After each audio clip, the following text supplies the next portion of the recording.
Sir సాక్షి వాళ్ళు తీసుకున్నారండి, మిగిలిన వాళ్ళు అందరూ ఉన్నారు కదా. ప్లీజ్ నా మాట వినండి. 2 నిమిషాలు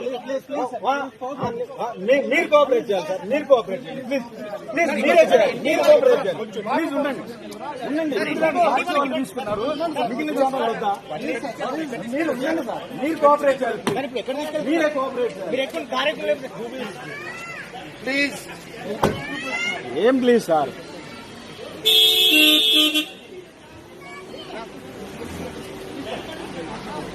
ఏం పర్లేదు నీకు ఇంటి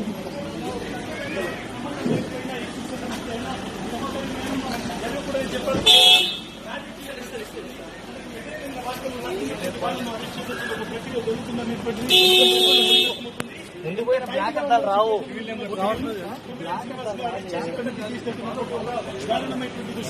చూస్తున్నాం పూర్తిగా మనం చూడొచ్చు. ఇక్కడ నుంచి వెహికల్ ఏదైతుందో ఏపీ నుంచి వాళ్ళు వెహికల్ వచ్చారు. ఈ రోజు ఉదయాన్నే తన షో ముగించుకొని ఇంటికి వచ్చినటువంటి ఆయనను పూర్తిగా అరెస్ట్ చేసి తీసుకెళ్తున్నటువంటి చూస్తున్నాం.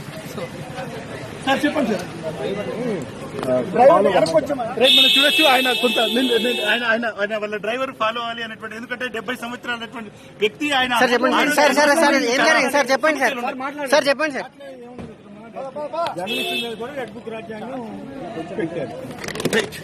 సార్ మాట్లాడాలి చెప్పొచ్చు. జర్నలిస్ట్ అనేటువంటి వాళ్ళు తప్పుడుగా చేసినటువంటి విషయం చూస్తున్నాము. తప్పుడు ఆరోపణలతో ఒక జర్నలిస్ట్ అరెస్ట్ చేసినటువంటి విషయం చూస్తున్నాము.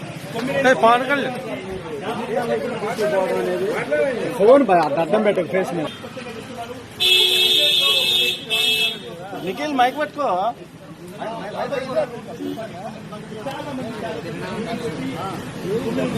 అరెస్ట్ చేసి 11 గంటల అరెస్ట్ చేసి తీసుకెళ్తున్నటువంటి దృశ్యాన్ని మనం చూడొచ్చు. ఆయన ఒక విధంగా ఆయన ఇక్కడికి పారిపోతున్నట్టు ఆయన కూర్చోబెట్టి